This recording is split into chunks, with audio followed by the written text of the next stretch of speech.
Hi friends, எல்லாம் நல்லா இருக்கீங்களா? வெல்கம் டு தனா தமிழ். இன்றைக்கி நம்ம சேனலில் என்ன பார்க்க போகிறீங்கன்னா, இன்றைக்கி காலையிலேருந்து மழை பெய்யுதுங்க. லைட்டாக காலையில் மழை பெய்யுது. இப்போ எல்லாம் மழை இல்லை, ஆனால் மப்பாக கிடக்கு. இப்போ என்ன செஞ்ச காலையில் நம்மளுக்கு வேலையெல்லாம் ஒன்றும் இல்லை, வத்தலோட போடுற வேலையெல்லாம் ஒன்றும் இல்லை. இன்றைக்கி அமாவாசை வேறையா, நேற்றே சொல்லிட்டு இன்றைக்கி ஒன்றும் செய்ய மாட்டோம். இன்றைக்கி அமாவாசை வீடுவா சுத்தம் பண்ணிவிட்டு மதியானம் சமைச்சு சாம்பிராணி போடணுங்க. அதே மாதிரி காலையிலே எழுந்திரிச்சு இட்லி மாவு அரைச்சி நைட்டுக்கு இட்லி வேணுமா, அமாவாசை விருதக்காரவங்களுக்கெல்லாம் அவங்களுக்காக இட்லிக்கு அரைச்சி எங்கள் மாமியாருக்கும் எங்கள் வீட்டுக்காரவங்களுக்கும் இட்லிக்கு கரைச்சி வச்சுட்டு இப்போ வீடு வாசலாம் சுத்தமாக தொடச்சி கிடச்சி எடுத்துட்டு காலை வேலையை முடிச்சுட்டு மார்க்கெட்டுக்கு போயிட்டு வந்துட்டேன். மார்க்கெட்டில் போய் என்னென்ன வாங்கிட்டு வந்திருக்கேன்னா, பீர்க்கங்காய் வாங்கிட்டு வந்தேன், அப்புறம் உருளைக்கிழங்கு, தக்காளி, பச்சை மிளகா, வெங்காயம், சாமிக்கு வாழைப்பழம், கீரை தண்டை பாருங்கள், நல்லா நாட்டு கீரை தண்டு, நம்ம சைட்லேருந்து வர்ற கீரை தண்டு தான் அது. கீரையும் தோட்டிக்கலாம், தண்டை சாம்பாரில் போட்டுடலாம். அப்புறம் கொஞ்சம் கொஞ்சம் தாங்க வாங்குவேன், நிறைய வாங்க மாட்டேன். நம்ம வீட்டு வாசல்லே கடை இருக்குங்க, அதில் ஃப்ரெஷ்ஷாக அன்னன்னைக்கு வாங்கிக்குவோம். அதனால் மார்க்கெட்டில் நான் நிறையா வாங்கிட்டு வர மாட்டேன். அப்புறம் முள்ளங்கி, ஒரே ஒரு ஒட்டு மாங்காய், அமாவாசைக்கு முக்கியமானது வாழைக்காய், அப்புறம் பரங்கிக்கிட்டு, இவ்வளோ தாங்க வாங்கிட்டு கொஞ்சோண்டு நடக்கல்லை வாங்கிட்டு வந்து அவிச்சு சாப்பிட்லான்னு நடக்கல்லை வாங்கிட்டு மார்க்கெட்டுக்கு போயிட்டு வரையிலே கேழ்வரகு மாவும் கம்பு மாவும் சரியாக வெட்டின்னு இருந்துச்சா, சரி கேழ்வரகும் கம்பும் வாங்கிட்டேன். கம்பை நல்லா சுத்தமாக கழுவிட்டு கொண்டு வச்சுருக்கேன் காய வைக்கிட்டு. இந்த வெயில் நேரத்துக்கு நல்லா கூழ் காய்ச்சி குடிக்கலாம், நிறையா செஞ்சு சாப்பிட்லாம். அந்த கம்பு அவ்வளவு உடம்புக்கு நல்லது இந்த வெயிலுக்கு. அதுக்காக கம்பு மாவு நிறையா போயிட்டுருக்கு இப்போ நம்மள்கிட்ட.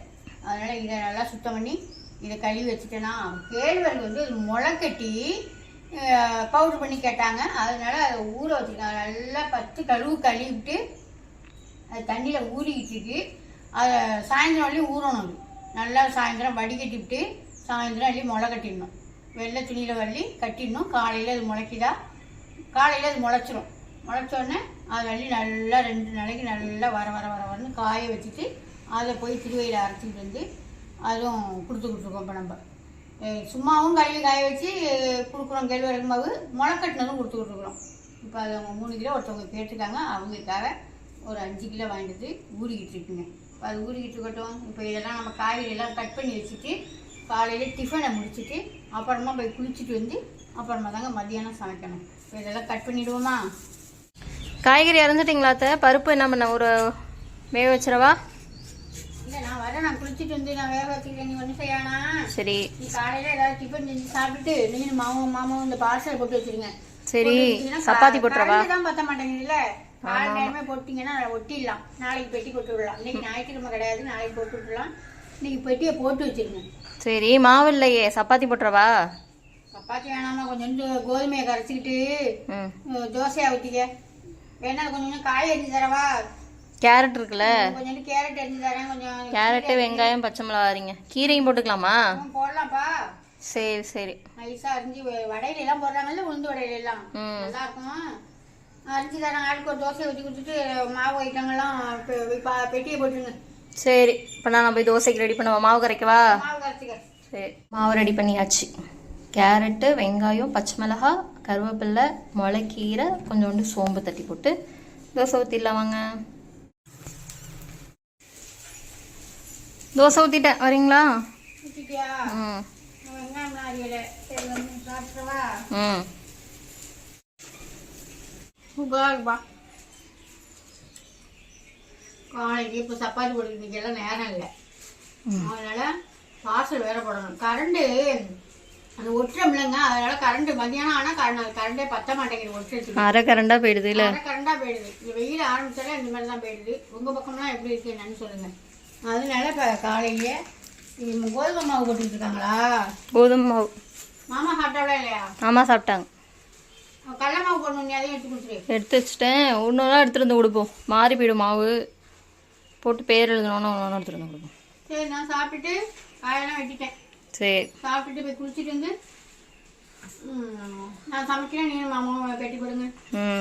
சரி சரி. ஆத்தாவுக்கு ஒன்று ஊற்றிடவா? கடல மாவு ஃப்ரெஷ்ஷாக நேற்று அரைச்சிட்டு வந்தோம்மா, இப்போ வாசல் போட்டுருக்கேன். இதில் கொஞ்சோண்டு வாழைக்காய் பஜ்ஜி. ஆமாம், பஜ்ஜி போட்டுருமா கையிலே. மாவு பாருங்க எப்படி இருக்குது.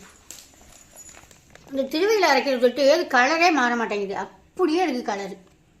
கொஞ்சோண்டு மாவு எடுத்து ஒரு வாழைக்காயை வறுத்துட்டு ஒரு வாழைக்காயை பச்சி போட்டுடலாம். நீ எத்தனை கிலோ போட சொல்லியிருக்க? மொத்தம் 5 கிலோ. 2 கிலோவா அது? 2 கிலோ ஒரு பாக்கெட்டு, 1 கிலோ ஒரு பாக்கெட்டு.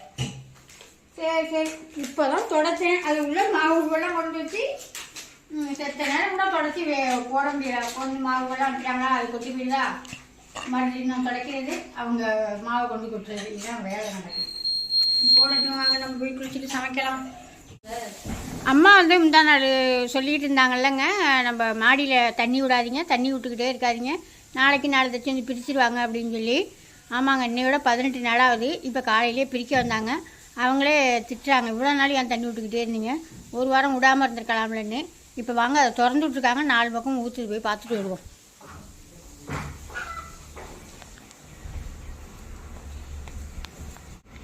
தண்ணியே 4 பக்கம் திறந்து விட்ருக்காங்க. நீங்கள் தான் திறந்து விட்டீங்களா?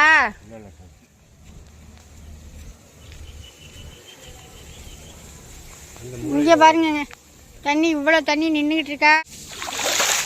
இவ்வளோ தண்ணி விடவே விடாதான். நாங்கள் பாட்டுக்கு தண்ணியை விட்டுட்டோங்க. இந்த மாதிரி நீங்களும் யாரும் வீடு கட்டினீங்கன்னாலும் ரூப்பு போட்டு ஒரு 10 நாளைக்கு விட்டுட்டு அப்புறமா விடக்கூடாதான். 15ஆவது நாள் பிரிச்சுடுவாங்க அவங்க. இந்த உடச்சி விட்ருக்காங்களா, உடச்சி விட்டுருக்காங்க பாருங்க, ஓடுது பாருங்க. இங்கே போய் ஊற்றிக்கிட்டு இருக்கு. ஃபுல்லாக தண்ணியை விட்டுட்டோம். ரூப்பு போட்டு ஒரு 10 நாளைக்கு தண்ணி விட்டால் போதுமா, அதுக்கு வந்துட்டு விடலாம் நம்ம. ஏன்னா கரெக்டாக 15ஆவது நாள் அவங்க பிரிக்க வந்துடுவாங்க. நான் ஒரு 20 நாள் இருக்கட்டும்னு சொல்லியிருந்தேன். அதனால இப்போ இன்றைக்கி 18 நாள் ஆகுது. இன்றைக்கி பிரிக்க வந்தவங்க அந்த பக்கம் இந்த பக்கமும் ஓட்டை போட்டு விட்டுட்டு தண்ணியை கீழே எடுத்துட்டாங்க.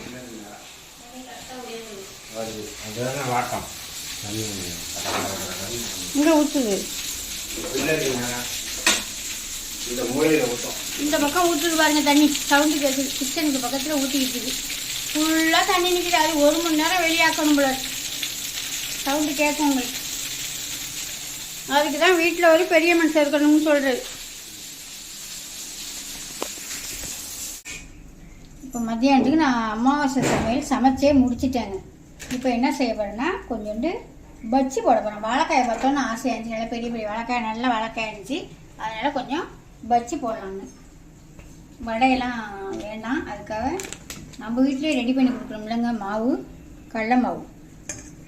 அந்த கடலை மாவு தான் எடுத்திருக்கேன், வேணுங்க. அதுக்கு முன்னாடி நான் என்ன போட்டிருக்கேன்னு பார்த்தீங்கன்னா, கொஞ்சோண்டு கலருக்காக காஷ்மீர் மிளகாத்தூள், தேவையான உப்பு, ஒரே ஒரு பிஞ்சு பலவார சோடாப்பு, அது 3 அதில் சேர்த்துருந்தேன். இப்போ நம்ம எவ்வளோ வாழைக்காய் எடுக்கிறோமோ அதுக்கு தகுந்த மாதிரி கடலை மாவு எடுத்துங்க. பச்சி மாவெல்லாம் தேவையில்லை, சூப்பராக நல்லா இருக்கும்.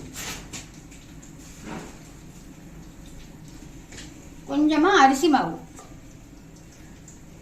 அதை இப்போ தண்ணி விட்டு கலந்துக்கலாம். நல்லா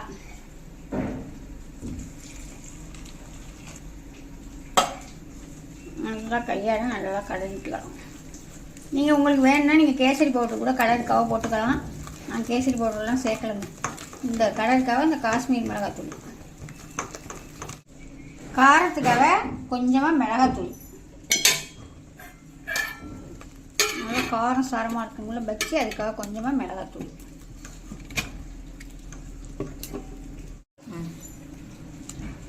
கரெக்டான அளவில் இருக்குது. நல்லா மை மாதிரி இருக்கு பாருங்க. மாவை பார்த்தாலே உங்களுக்கு தெரியும், சூப்பராக எடுத்துருக்காங்க.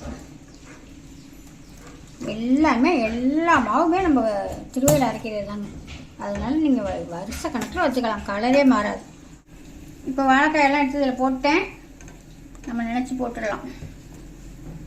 நான் கொஞ்சம் தண்ணியாக தாங்க வச்சுருக்கேன் மாவு. ரொம்ப திக்காக வச்சுருந்தா அது என்னமோ எனக்கு சதன்னு ஒரு மாதிரி கெட்டியாக இருக்கும் அது. அதனால் நல்லா எண்ணெயை சூடு பண்ணிக்கிட்டு நினச்சி போட்டுடலாம். பார்த்தீங்களா, அருமையாக உப்பு வந்துருக்கு பாருங்க. நான் பெரும்பாலும் இந்த பச்சை மாவெல்லாம் வாங்க மாட்டாங்க. இந்த நம்ம வீட்டில் இருக்க ரெடிமேட் மாவுலேயே நம்ம செஞ்சது தான். சாப்பிட்றதுக்கும் ஒன்றும் இது இல்லை. அதில் கலருக்கு அதுக்கு இதுக்குன்னு நம்ம கலர் பொடியெல்லாம் சேர்த்துருப்பாங்க. இது நம்ம தனியாக கடலைப்பருப்பு வாங்கி காய வச்சு திருவையில் அரைக்கிறது தான். சூப்பராக இருக்கும். நல்லா சாப்பிட்றதுக்கு நல்லா குறன்னு இந்த மாதிரி கொஞ்சம் தண்ணியாக கரைச்சிட்டு கெட்டியாக கரைக்காமல் கெட்டியாக இருந்தீங்கன்னா கடிச்சு சாப்பிட்றதுக்கு ஒரு மாதிரி சாப்பிட்டா இருக்கிறது மாதிரி இதாக இருக்கும். இது நல்லா குறப்பு அப்பா மேலே இது பிடிக்கிறாங்க. எல்லாம் முடிஞ்சு எல்லாம் சமைச்சு முடிச்சு சாம்பிராணி போட்டாங்க. சாம்பிராணி போட்டு முடிக்கட்டும். மணி ஆயிடுச்சு, இன்னைக்கு மணி 1:30 மணி ஆயிடுச்சு. நம்ம டைம் சாப்பாடு டைம் 12:30 1 மணி தானா. இன்னைக்கு லேட் ஆகிட்டு அதனால சாம்பிராணி போட்டுருக்காங்க. சாம்பிராணி போட்டு முடிச்சுட்டு என்னென்ன செஞ்சுக்கலான்னு பார்த்துடலாம். செஞ்சுக்கன்னு பார்த்துருவோமா. சுட சுட சாதம், அப்புறம் காய் வந்து சுண்டைக்காய், முள்ளங்கி, ஒட்டு மாங்காய், கத்திரிக்காய், அப்புறம் என்ன காய் போட்டுருக்கேன், பரங்கிக்காய், அப்புறம் கீரை தண்டு, எல்லா காயும் போட்டு சாம்பார், தேங்காய் ஊற்றாத சாம்பார் சூப்பராக இருக்குங்க சாப்பிட்றதுக்கு. தொட்டுக்க என்னென்னு பார்த்துடலாமா. வாழைக்காய் வறுவல், அப்புறம் பஜ்ஜி போட்டுக்கோங்க. கொஞ்சம் வாழைக்காயை பார்த்தோன்னா ஆசையாக இருந்துச்சு, அதனால் ஒரு வாழைக்காயை போட்டு வறுத்துட்டு ஒரு வாழைக்காயை பஜ்ஜி போட்டுட்டேன். அப்புறம் பால் பாயாசம், அப்புறம் தக்காளி ரசம், அப்புறம் இது என்னன்னு பார்த்தீங்கன்னா மாங்காய் பச்சடி, கொஞ்சமாக மாங்காய் பச்சடி, அப்புறம் இது பரங்கிக்காய் பொரியல், அப்புறம் கீரை பொரியல், இவ்வளோ. அப்புறம் வந்து அப்பளம் பொரிச்சிருக்கேன், அப்புறம் கெட்டியான தயிர். இவ்வளோ தாங்க இன்றைக்கி அமாவாசை சாப்பாடு. அமாவாசை விரதம் எடுக்கிறீங்க, மாதம் அமாவாசை எல்லாம் ஃபுல்லாகவே எடுப்பீங்களா, இல்லை தை அமாவாசை, ஆடி அமாவாசை இது எடுக்கிறவங்களும் ரொம்ப பேர் இருக்காங்க. நாங்கள் எல்லா அமாவாசையுமே மாதம் வர அமாவாசையுமே விரதம் தாங்க. நாங்கள் மாதத்தில் ஒரு நாள் முன்னோர்களுக்காக விரதம் இருக்கலாம், அதனால் மாதமே எடுத்துக்குவோம் நாங்கள். இவ்வளோ தான் இன்றைக்கி எங்கள் வீட்டில் அமாவாசை சாப்பாடு. உங்கள் வீட்டிலலாம் என்ன சாப்பாடுன்னு கமெண்ட்டில் சொல்லுங்கள். அடுத்த வீடியோவில் பார்ப்போம். பாய்.